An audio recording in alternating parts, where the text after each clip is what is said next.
Coming up on State of Events, a deadly disaster in South Korea following a Halloween celebration. And a popular boba shop in San Francisco's Mission District has been closed for more than a week. All that and more. State of Events starts now.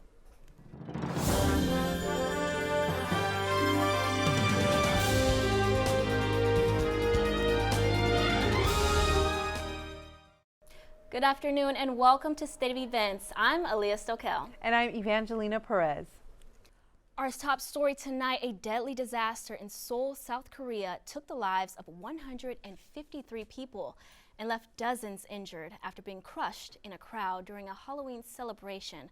Mike Valario has the latest, and we want to warn you, images may be disturbing for some viewers.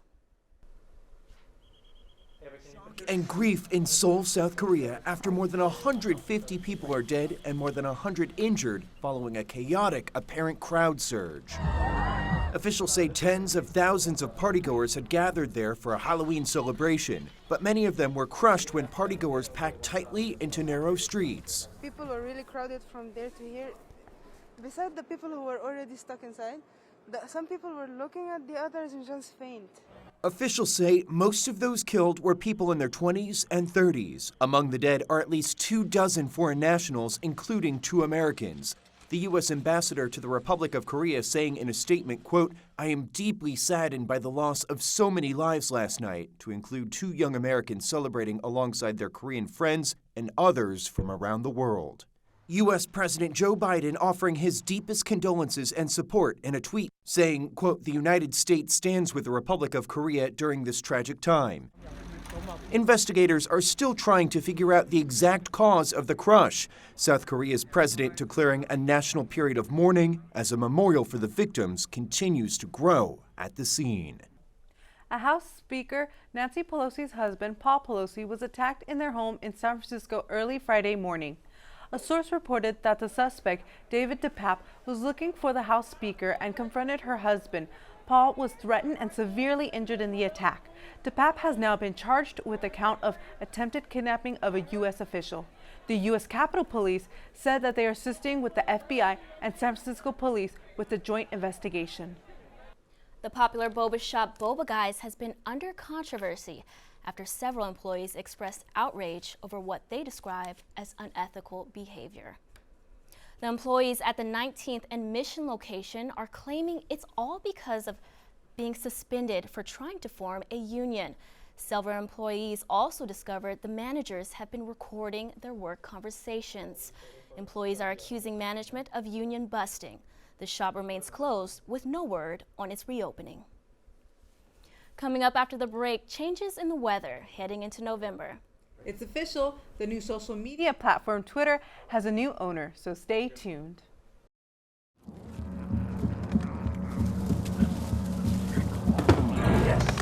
Yes. Oh, hi.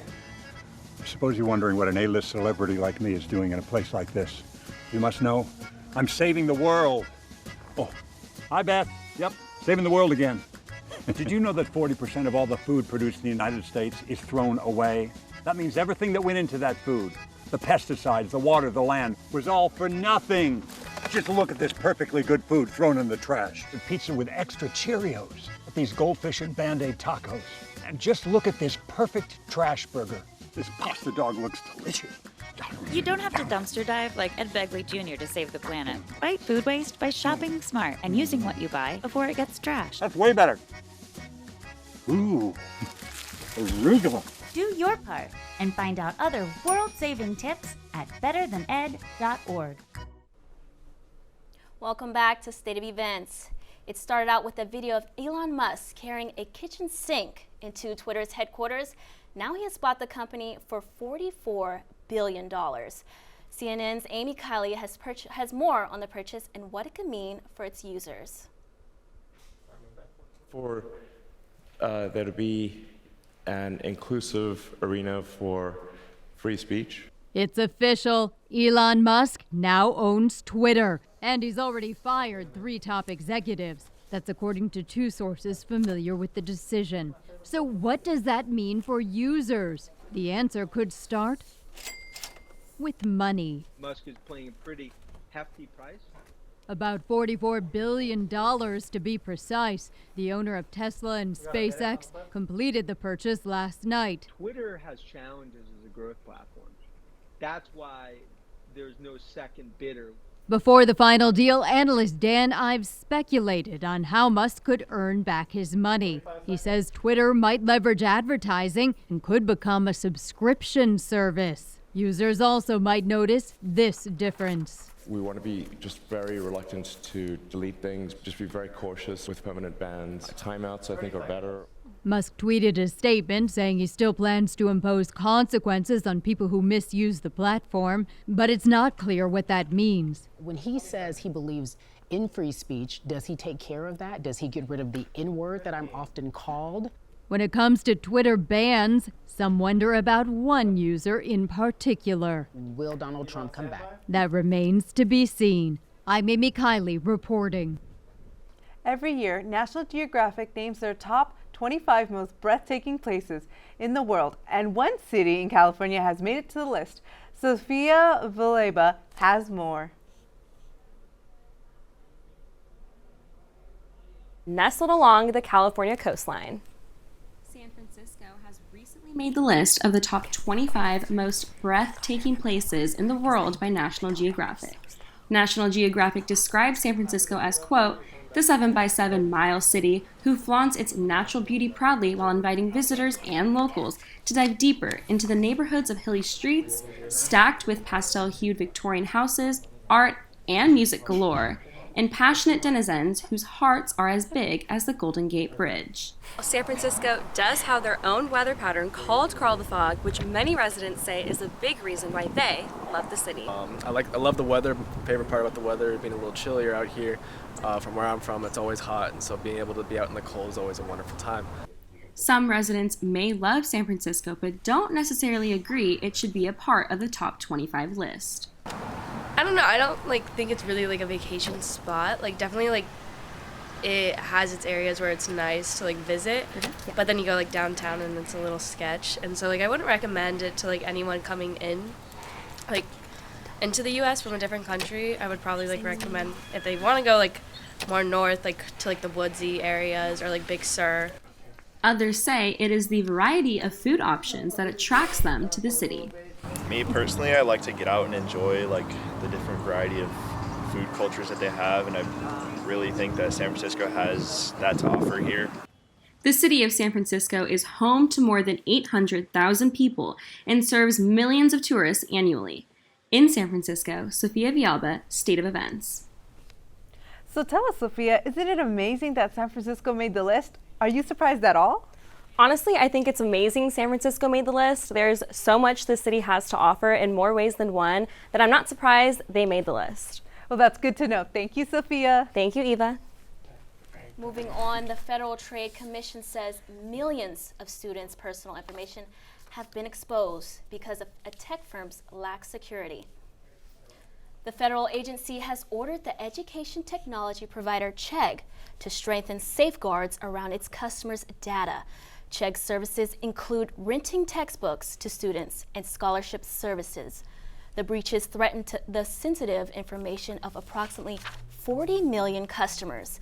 The FTC wants the company to take more protective actions, such as improving security and limiting the data it collects and stores.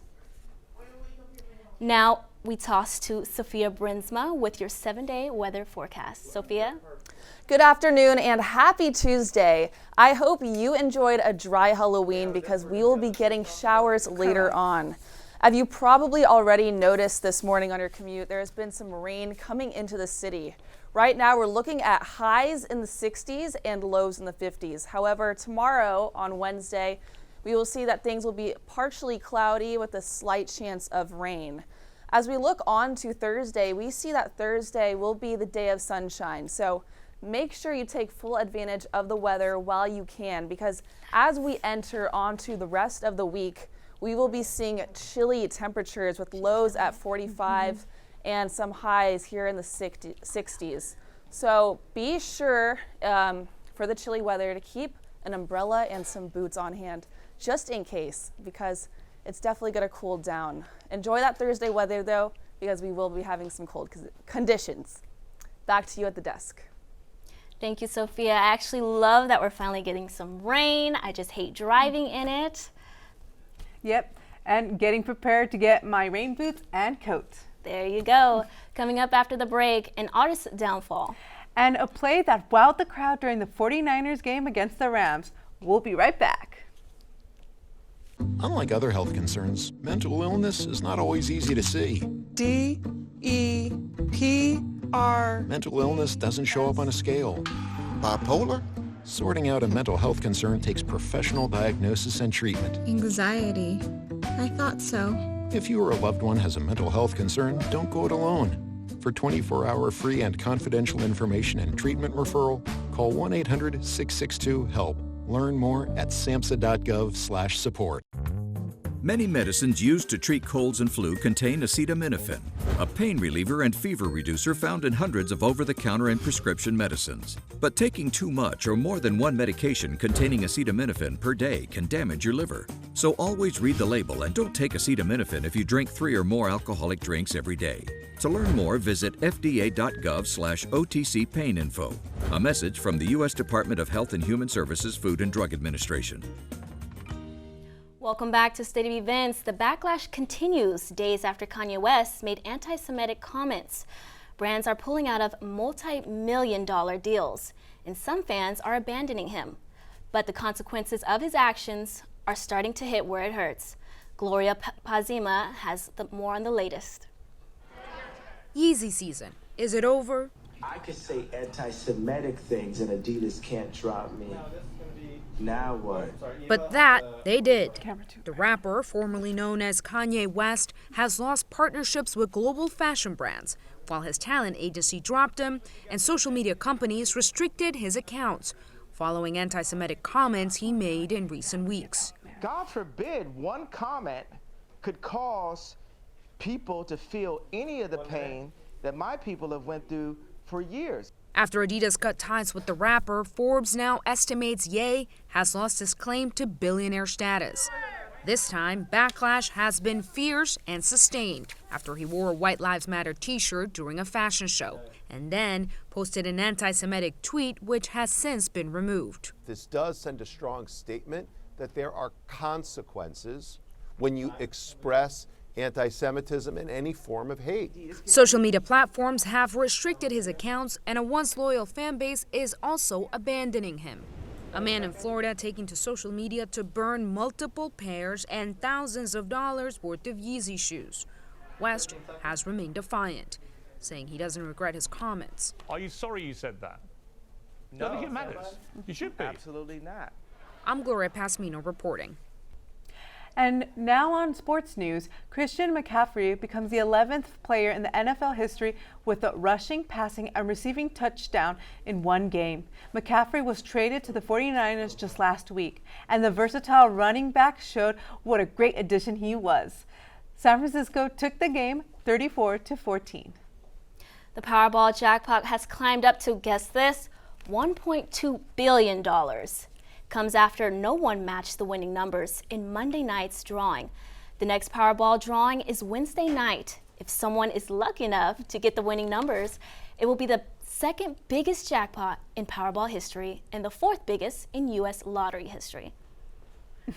Right now, Eva, I have a group chat with all my family members, and we're saying, get a lottery ticket. We promise we'll share it. Oh, that's good. Well, you know, they say statistics that you're more likely to get struck by lightning than winning the lottery. Oh, well, that's good to know. Well, that wraps up another week of State of Events. Thanks for joining us. And be sure to follow us on our social media for weekly updates. We are on Instagram, Twitter, and YouTube on Becca Media. We want to hear from you. From State of Events in the newsroom, I'm Leah Stokel. And I'm Evangelina Perez. Don't forget to vote, and we'll see you next week.